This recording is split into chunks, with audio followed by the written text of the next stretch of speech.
had the Civil War. This meeting is being recorded. So from 1996 to 2006, there was a decade of civil war, and the art before the Civil War, was more mountains, bucolic scenes, people working in the fields, a celebration of the art and culture, and by slowly by the late 80s, you see a dissatisfaction with the political system. Then there's a war, and the works become very powerful, anti-war, art as an agent for change, or art looking at how politics was really messing up the country. So I think at that time, the most powerful works of art were made, and the literature, the theater, music, everything evolved to embrace the pain of the country. And artists really, I think, were at the forefront, talking about the need to have dialogue. So for me, art was really an introduction into the socio-cultural or the socio-political scene in Nepal. And all the artists who showed at the gallery um, really, I think, changed the way I looked at my own country. And people believed that the artists could really make a change at this time. So in 2009, we had a new constitution, which guaranteed that there would be a 33% representation of women in parliament. Now, that was very new for a very patriarchal society. And, for me, all the women, for the people that I knew, or the women artists that I knew, everyone was saying, what does the 33% actually mean? And so I decided that maybe we need to organize an art festival that looked at the status of women. So the first International Art Festival was started in 2009, and it was called Separating Myth from Reality, the Status of Women. And I sent out letters, I reached out to all the artists I had met over the years, and there was an overwhelming response. And we had over artists from 35 countries that said, I want to participate. So that was the beginning of the International Art Festival. And when I put that International Art Festival up, we needed 6 venues. So imagining Nepal, the city of Kathmandu, as a gallery. So not limiting it to the private galleries in at Babar Mahal or Patan, but beyond, and taking art into public spaces. So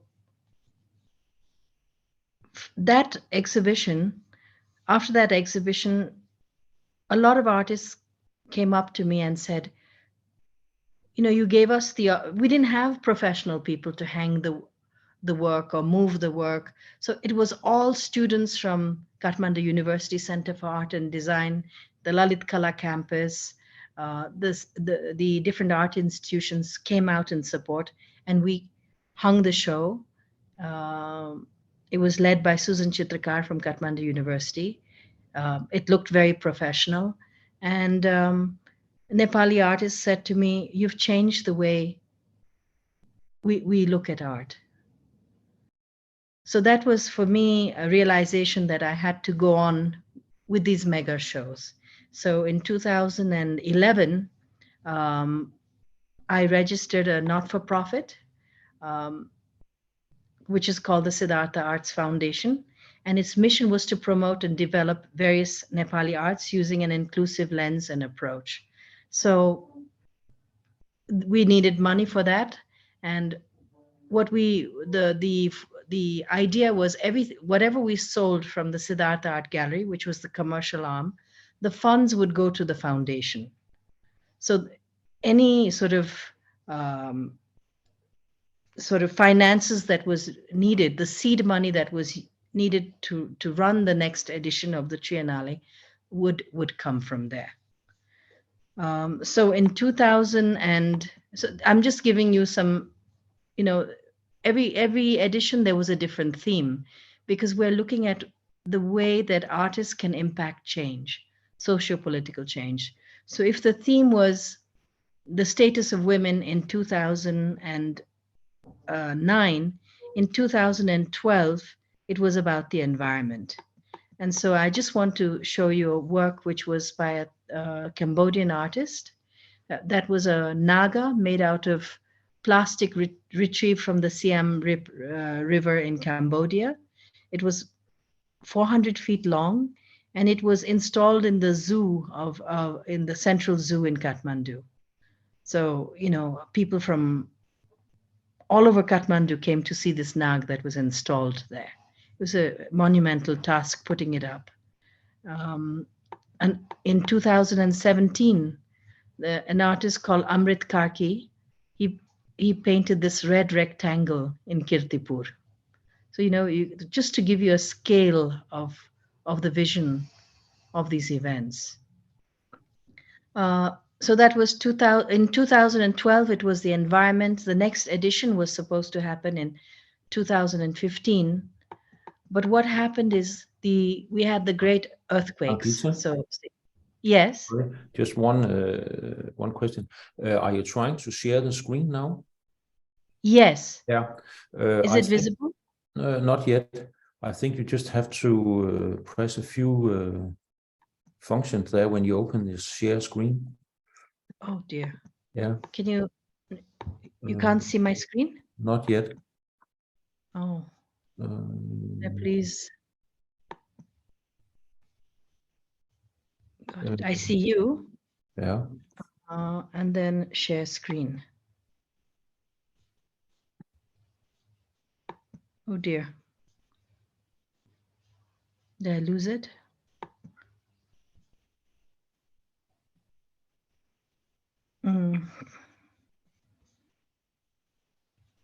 But you were able to hear me, right? Yeah, we can see and hear you, no problem. Yeah. And I was talking and I was thinking that I was sharing my screen all this time and you're just listening to my voice. If you can just, maybe you can ask your daughter just to help so you. Embarrassed. It's very simple. There's just two things you have to do when you press the share screen.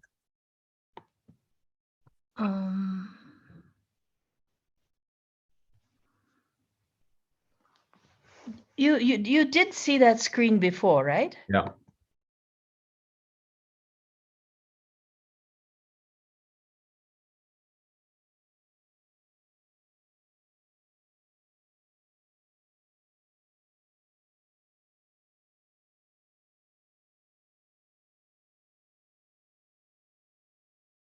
Og nu mistede vi lige forbindelsen, tror jeg.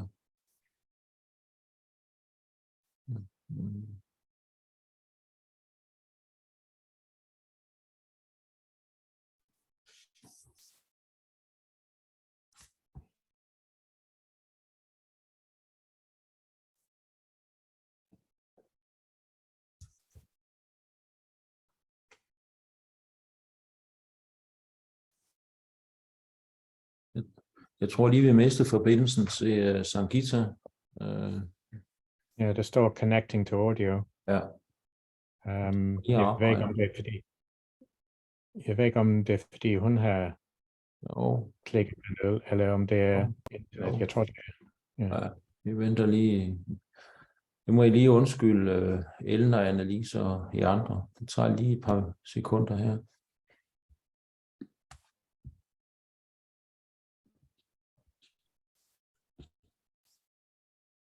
Nu kommer det. Nu kommer det. Ja. Nu skal vi bare have audio med.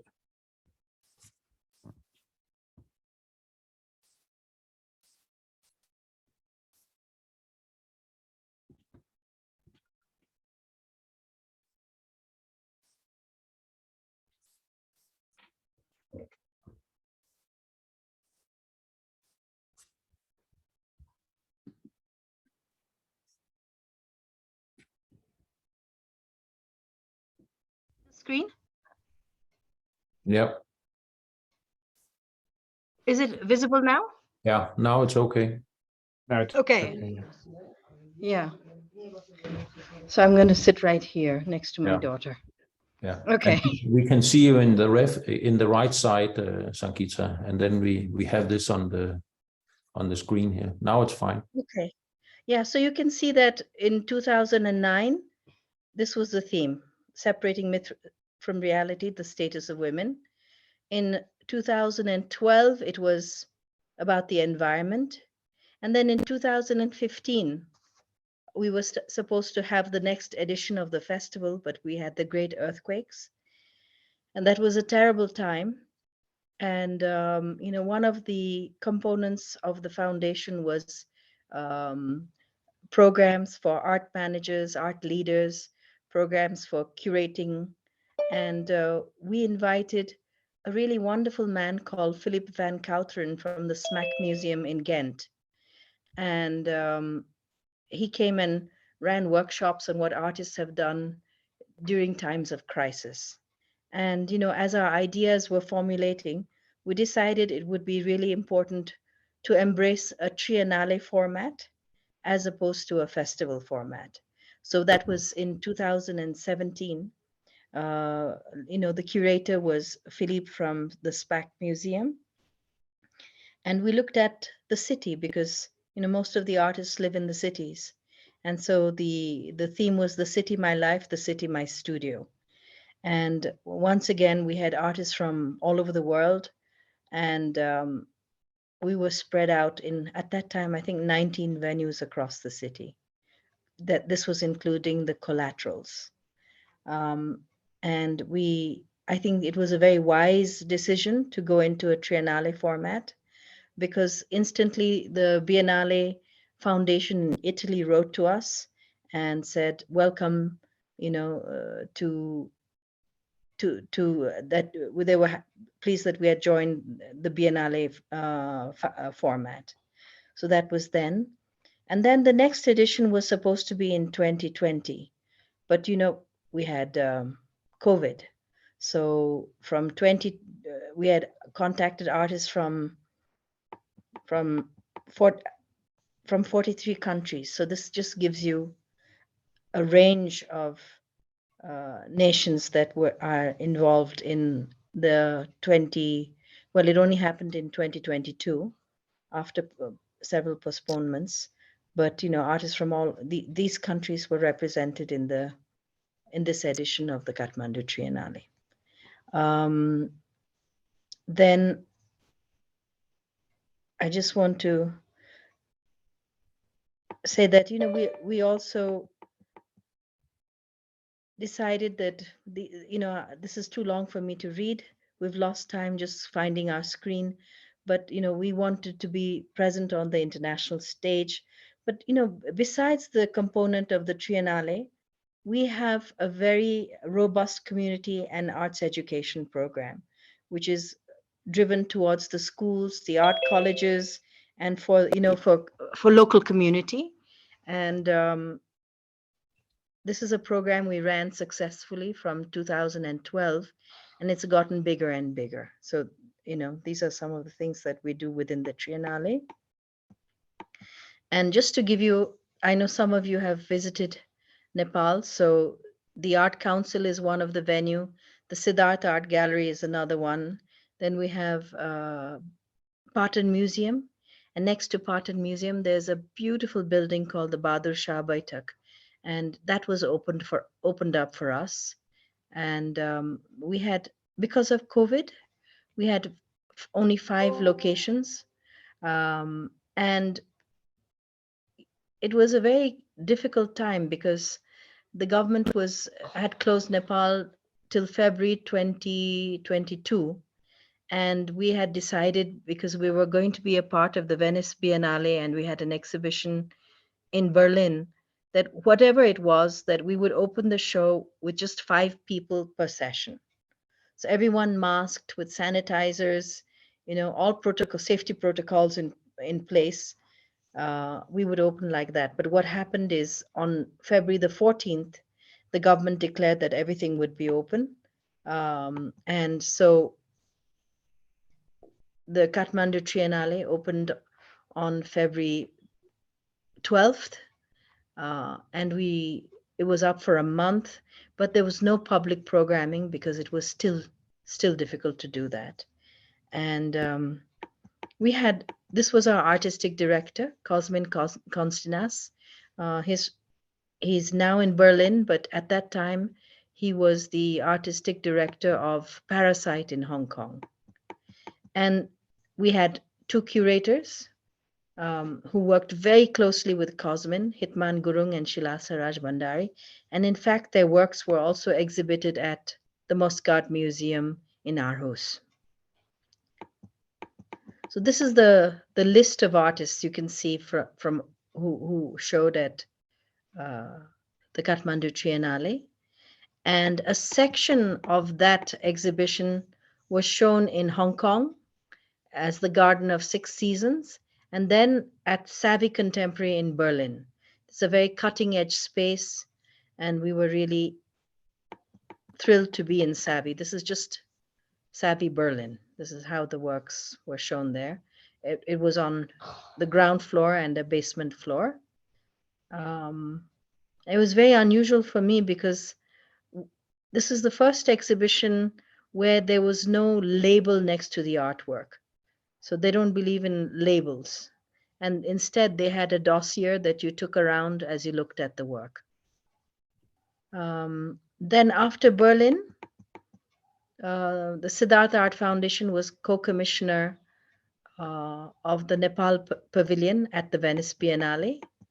And we are very proud that the curators who curated the Kathmandu Triennale, we also appointed them as the curators of the Nepal Pavilion in Venice.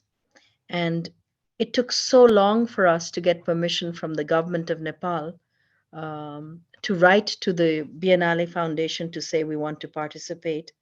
They kept saying, the level is not right. They have to write to us to say that they are interested in having Nepal. But, we lost 9 months. We got a space in Garibaldi, and we showed the works of our celebrated artist Ang Shiring Sherpa. So this is a work made in metal. We are known for our repoussé works in Nepal. This was based on his earlier painting. And there he is, Ang Shiring. So it was his show in Berlin. In Venice. And after we came back from Venice, I've just come back from the Kochi Biennale in India, South India. And the whole, our participation, our title was Memories of Home. So this is a work by Pratima Thakali. It's a beautiful work by Bidyaman Tamang, talking about how people are moving out of the farmlands into the cities. And, the farmlands are being sold as the land mafia moves in. And as, arable land becomes converted into urban spaces, we lose the crops. These little things are crops. And we also lose the insect populations that, fed on these crops. So a whole ecological system is going out of sync. So works by Dashi Lama. His mother came to Kathmandu, wove carpets and sent him to school and university, and he's paying tribute to his mother and the carpet industry in these works. This is a recreation of the artist's room during COVID. So it's made in very fine muslin, and you can't see the details, but she's done this applique work. So every portrait is there. The handle of the door, the light bulb. This is a safe space that she has created. And this is works by Pratima Lama.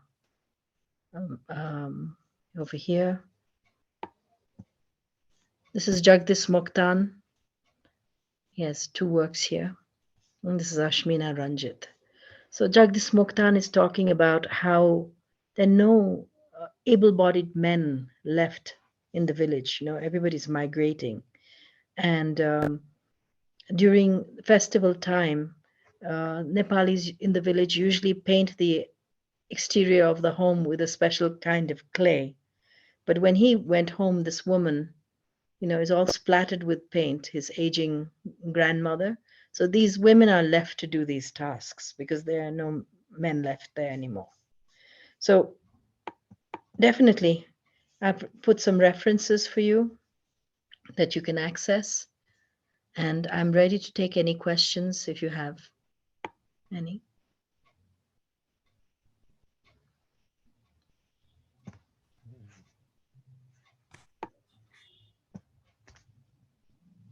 Hello. Yeah, thank you very much, Sangeeta. Maybe you should just, can you stop sharing the screen? Stop sharing. Yes, I can. Yeah. Okay. Has it gone? Yeah, it's fine. Okay. Yeah. So thank you very much, Sangeeta. I'm sorry for the hiccups. No, it's okay. No problem. This is a new computer. I could do that on my. Yeah. Yeah. Yes, no problem. Are there any questions for Sangeeta?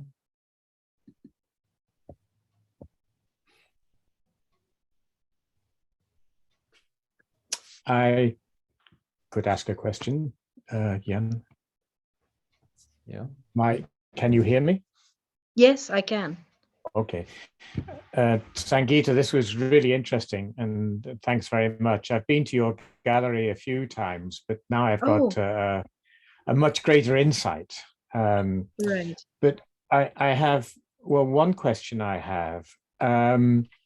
How broad in the Nepali population does the type of art you're showing reach out? Because I'm just wondering, is it just a small segment of the population who at the moment would come to this type of art exhibition, or is it gradually growing, and is it young or is it old? I was just interested in who is accessing this type of art.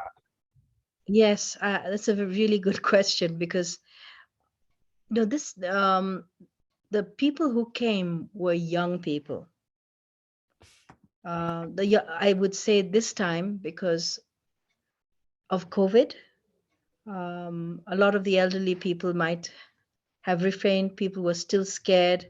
So much happened with COVID, but the outpouring of people for this edition of the Triennale, despite all the obstacles that the pandemic had put us through, I have never seen so many people in Patan Museum.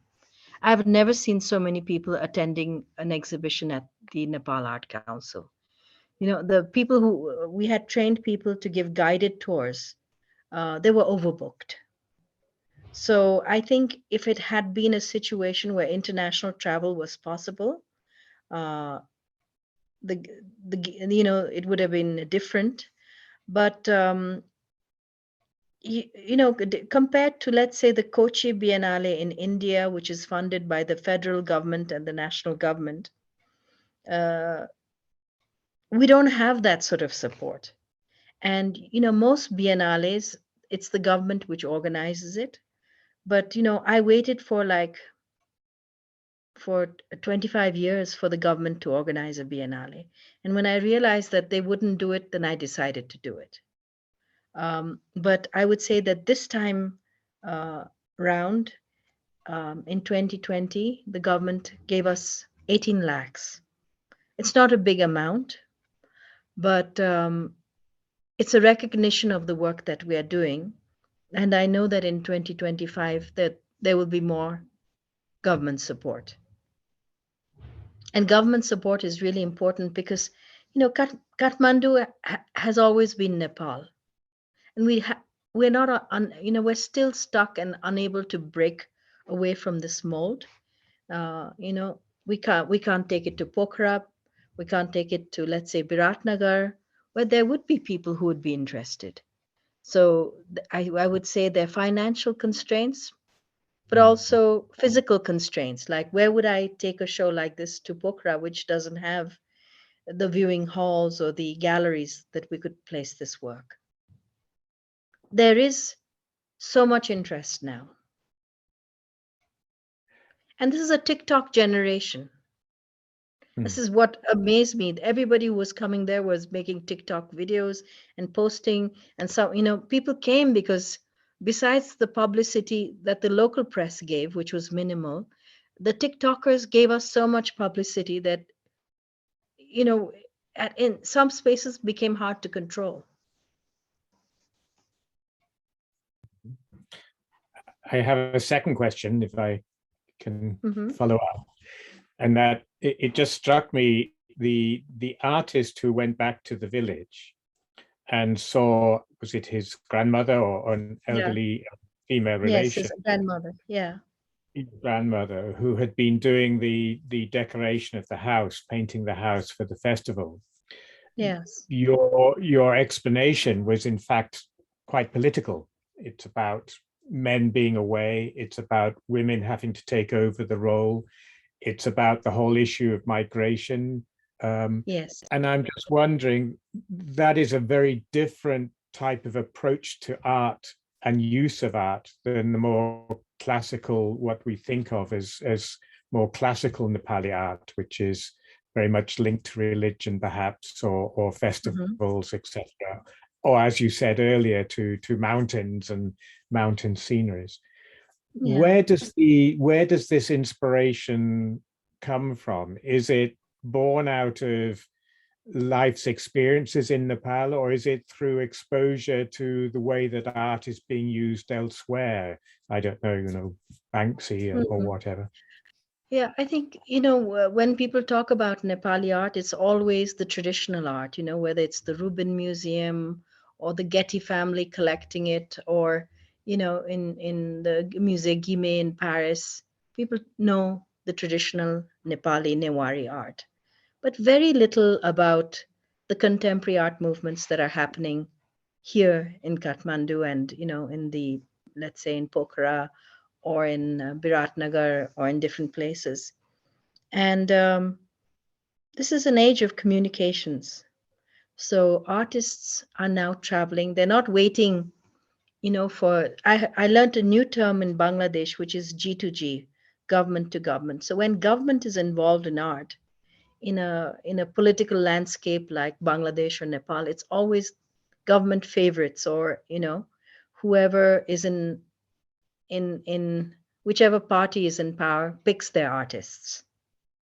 So there is a sort of we want to move away from that mold and say, okay, we want to recommend or promote artists who are addressing socio-political causes.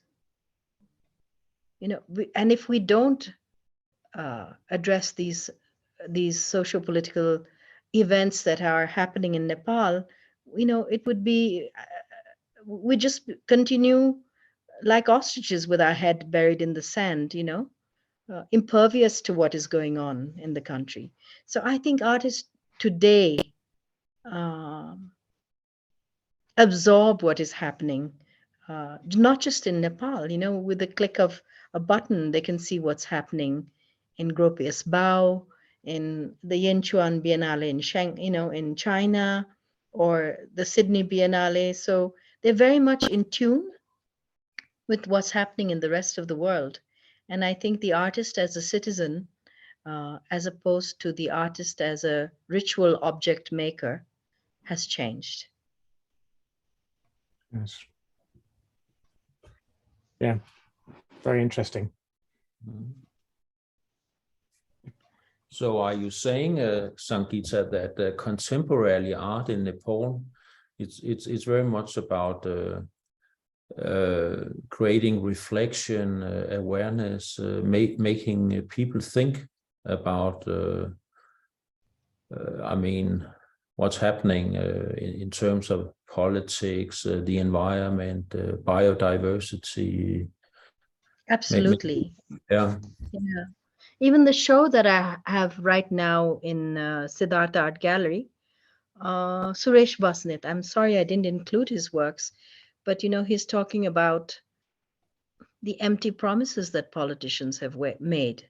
So there's a beautiful painting of a man, with this train over his head that's all covered in cobwebs because the Prime Minister Oli has said he's going to have train lines and trains going across Nepal, but all that is gathering dust, right? Mhm. Or he's going to have ships in the Koshi River, and students are still using the old twin bridges, where they have to cross these really turbulent rivers. There's just a rope and a pulley system, and they're crossing these precarious rope lines to go to school or to buy provisions. So yeah, artist as an observer of whatever is around him is, I think, what is shaping contemporary art in Nepal. Mhm. Do you think that we will begin to see a different type of art in Tamil? I mean, we see it in Baba Mahal, but I'm just wondering, when you walk through the streets of Tamil, you see all these very Mountains. mountains, mountains, I run away.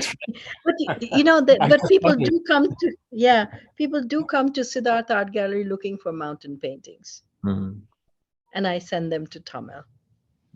Okay. Yeah. So there's parallel spaces. If you want your mountain paintings, you go there. If you want this, you go there. If you come to Siddhartha Art Gallery, you're going to see something different. Yeah. But where will the artist be trained? Because it's one thing about the inspiration and the imagery and the topic and taking up more political issues, possibly social issues, etc. But the actual technical skills, are they being learned in Nepal, or is it going abroad and then coming back as? It's both. So artists are going to India, they're going to Pakistan, they're going to Bangladesh, in the subcontinent. They're also going to China, they're going to America, Australia. But we have a very good university, art university. It's the Kathmandu Center for Art and Design. There's the Srijana College of Art, and artists have also formed their own collectives, and the collectives are really powerful.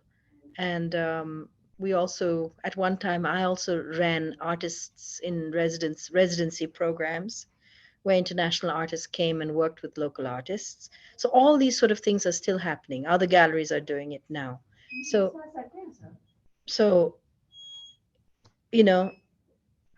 all these things are there. Yeah. They're learning right here in Nepal. And the Triennale is a really amazing ground for people to network and to experiment, and they get invited to shows in internationally now.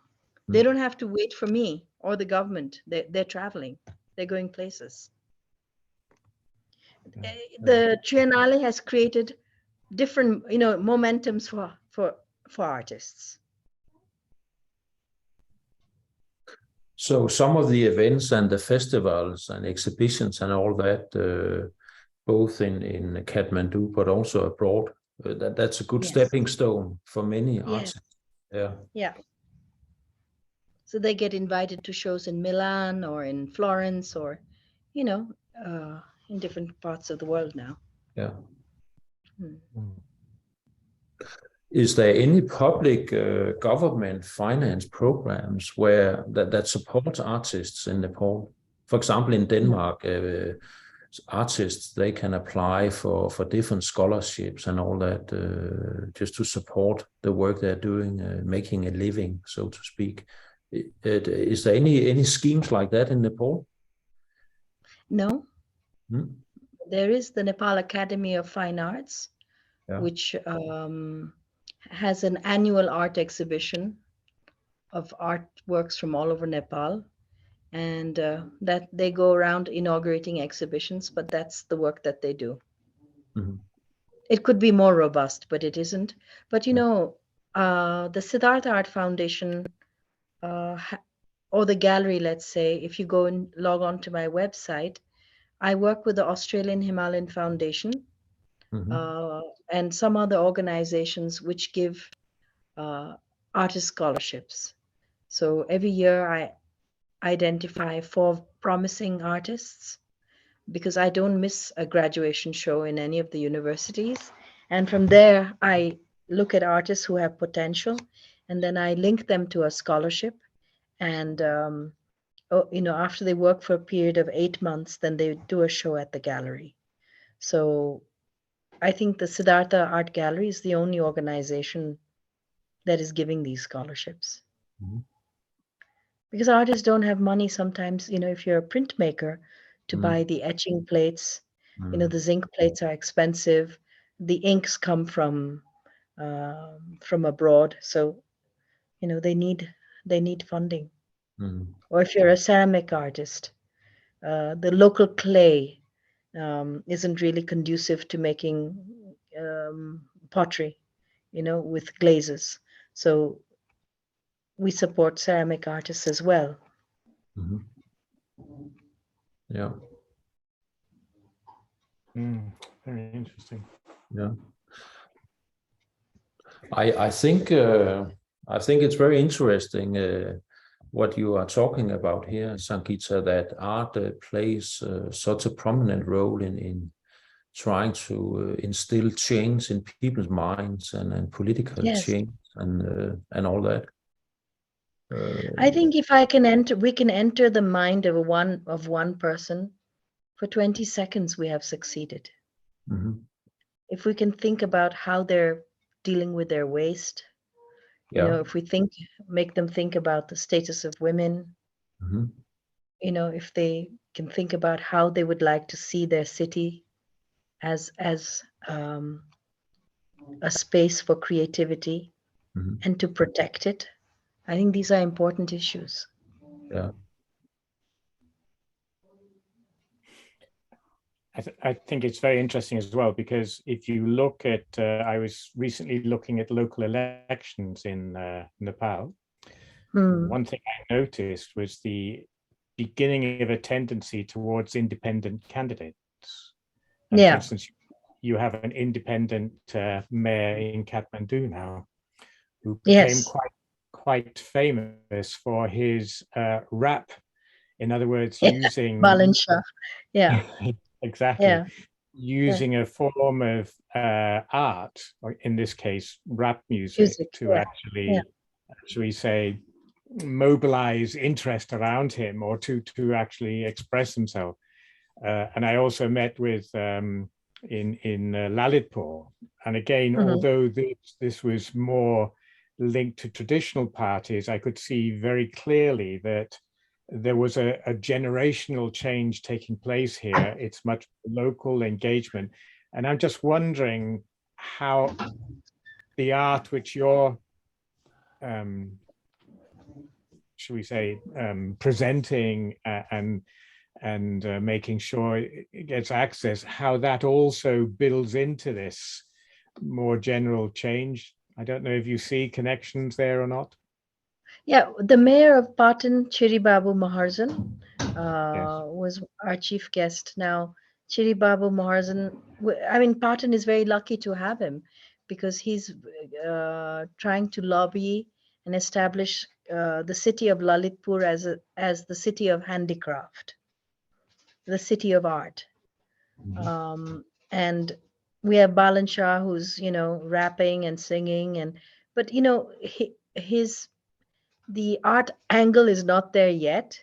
It's more about cleaning up, which is very important, but I have yet to meet him. And, you know, after my daughter's wedding, I would really like to talk about creative cities and to ask him about how we could work together to present Kathmandu as an international art center. Mhm. It's important to work with the government. You can't, I think for many, many years, I thought that I could do it alone, that if I worked with the government, there would be too much meddling, because then they would say, oh, why don't you show this artist? And I was, let's say, a little fearful of maybe the interventions that they would make. And that would not be, the artist wouldn't want to accept that. But now I know that I have to work with the government to really make the change that is necessary. But can artists retain their autonomy while working with the government, or is that? That's why the foundation is there, to balance that out. Very good. Yeah. Yeah. How is it with the artists today? You say many of them are young people. Do they learn from the ancient techniques? And Nepal is very famous for architecture and music and craftsmanship and all that. Are they learning from elder? They are, I see the majority of the artists are, I would say, from the Newar community. Yeah. And it's so deeply entrenched in culture, right? Yeah. Whether it's repoussé metalwork or pawa painting.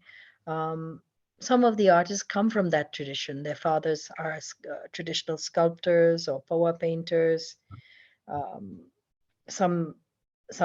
This particular work, which was put in Patan Museum, was by a Tharu artist.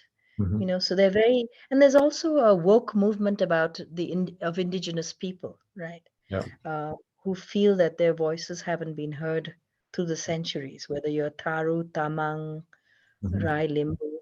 So, the Siddhartha Art Gallery gives spaces to them as well, because we can't ignore the fact that they have been sidelined for so many years. Yeah. Sidelined by the system, so to speak. Yeah. Yeah. Yeah, because the Nevari art is in the valley, and then you have a lot of arts coming from, for example, the Tarai with all the indigenous people there. The Mithila work, yeah. Exactly.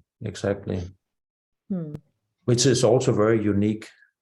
And I would also want to say that in this group, I don't know if there's someone called Professor Michael Winding. Does anyone know? He's not here, but I know who he is. Yeah. He's very knowledgeable about Nepal. And when I did an exhibition by a Tamang artist, I actually, when I did my text, I actually wrote to him to ensure that it was an equivocal voice.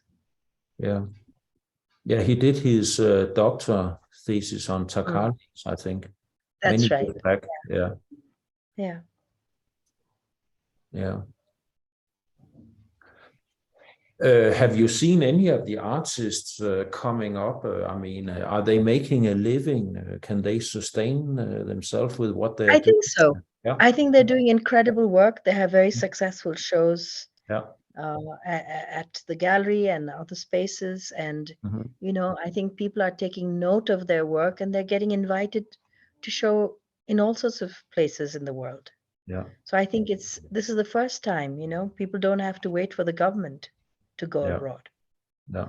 Because, if it was the Nepal Academy of Fine Art, they would support their own artists to go to the, Dhaka Asian Art Biennale or wherever the government has been invited, G2G. So G2G necessarily doesn't mean quality. No. Yeah. So what are you working on now? The next triennial will be coming up in 25 and. Yes, so we have identified our curator, and we're working on the theme, and then we will reach out and keep you posted. Yeah. And that will be in 25. We hope that we can work in some historical spaces that haven't been opened to the public. Yeah. And what about your own gallery? What kind of exhibitions will be there, and what do you have? The work that is there is quite socio-political at the moment. It's a Yeah. commentary on politics today. Uh-huh. If you look at the gallery website, Yeah. it's there. Yeah. It's been very well received, I would say. We got Mhm. good coverage. Yeah. Mm.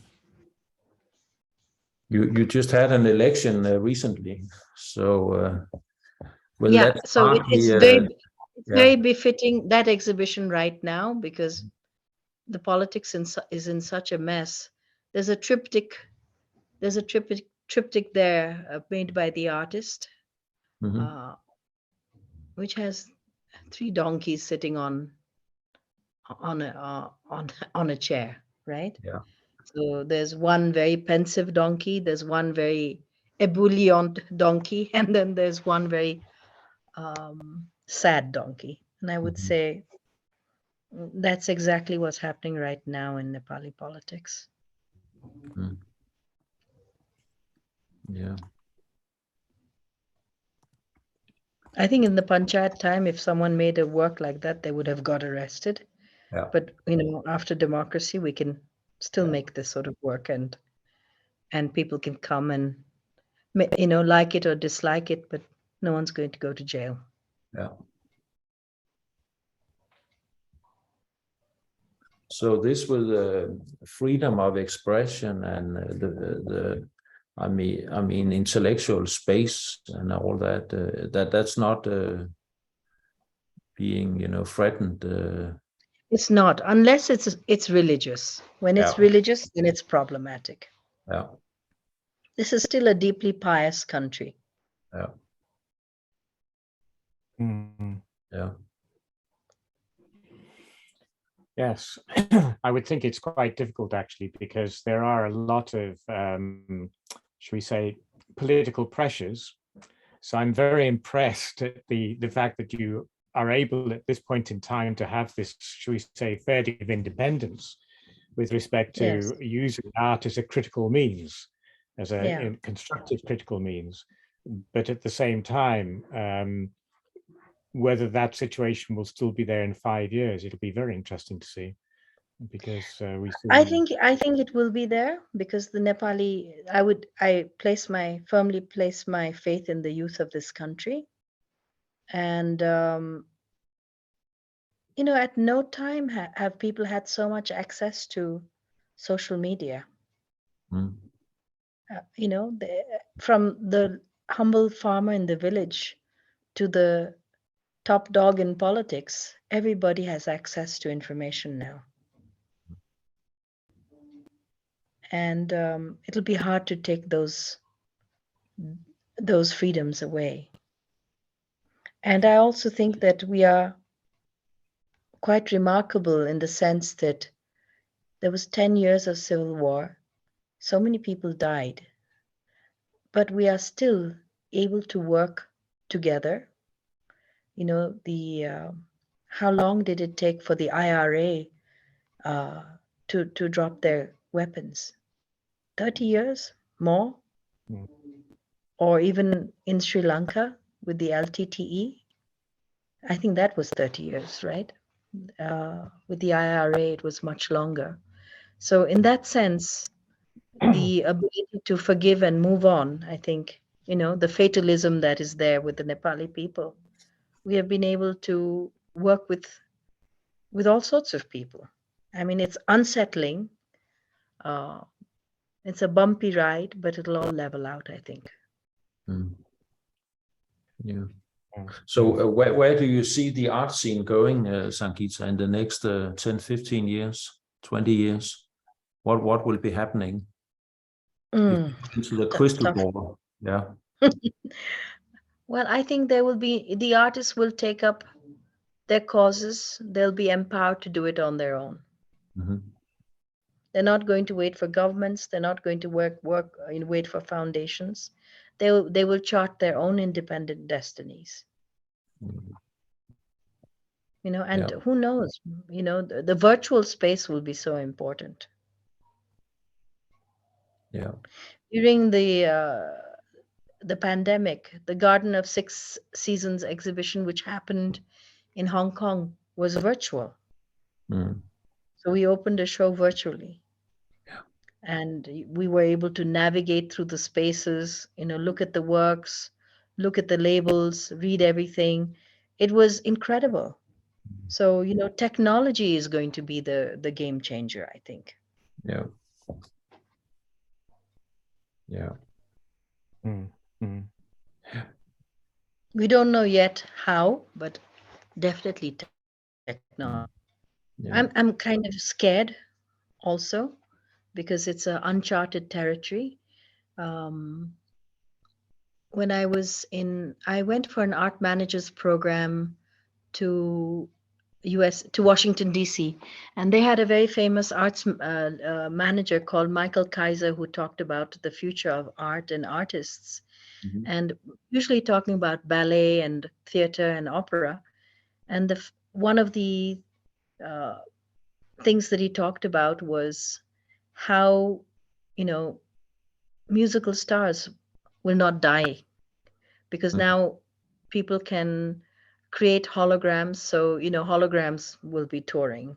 Like I know the ABBA is touring as hologram artists, So they're some ways eternal.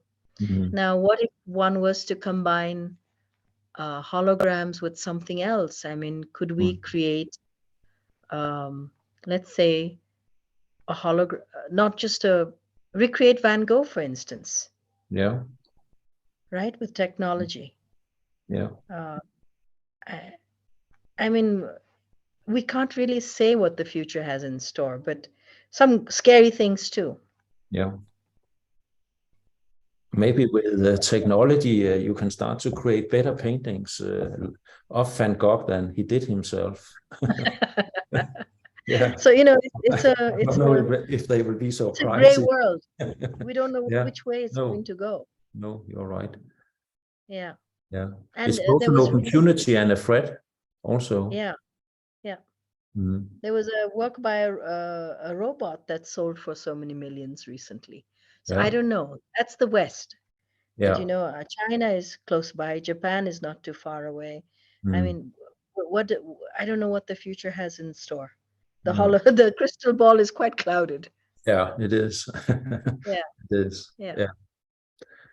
Now, but it's great, Sangeeta, that you could share your insights and your experience with us today. Thank you. You are doing a fantastic work in Nepal. Thank you so much. Yeah, I must say. It's a thankless job, let me tell you. But, I love what I do. Yeah. And, And I know you have created a huge network among a lot of young artists in Nepal.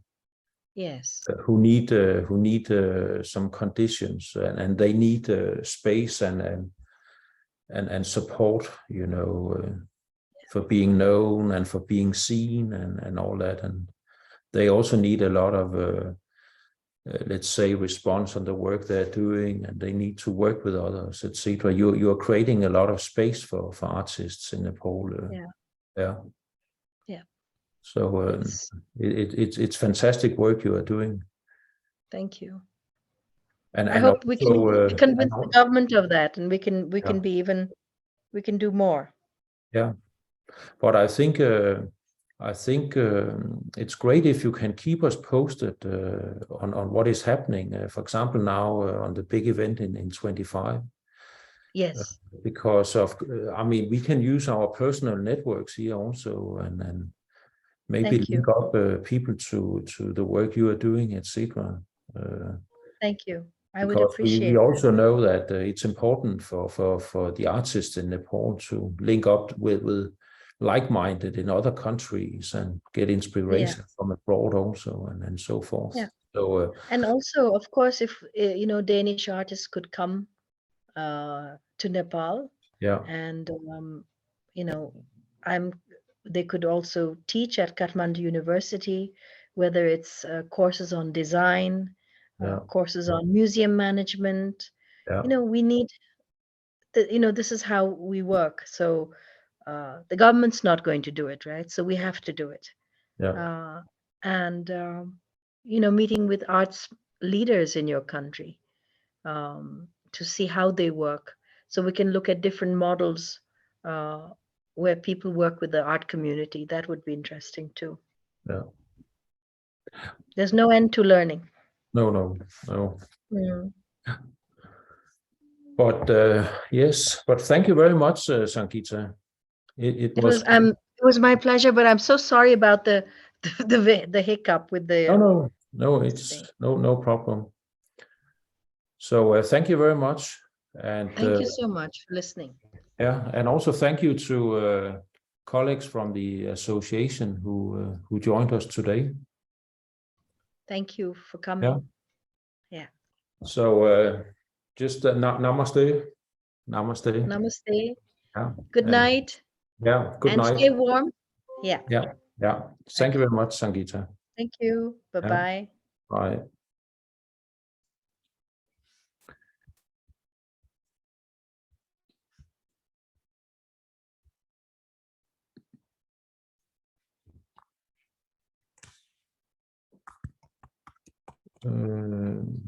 Skal vi lige blive hængende en gang?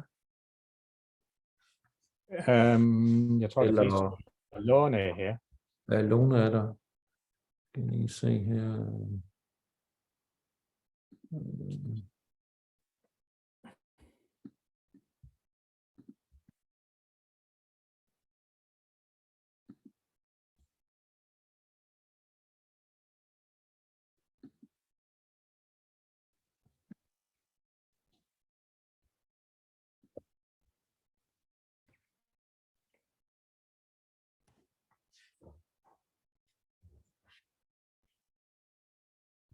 Mm.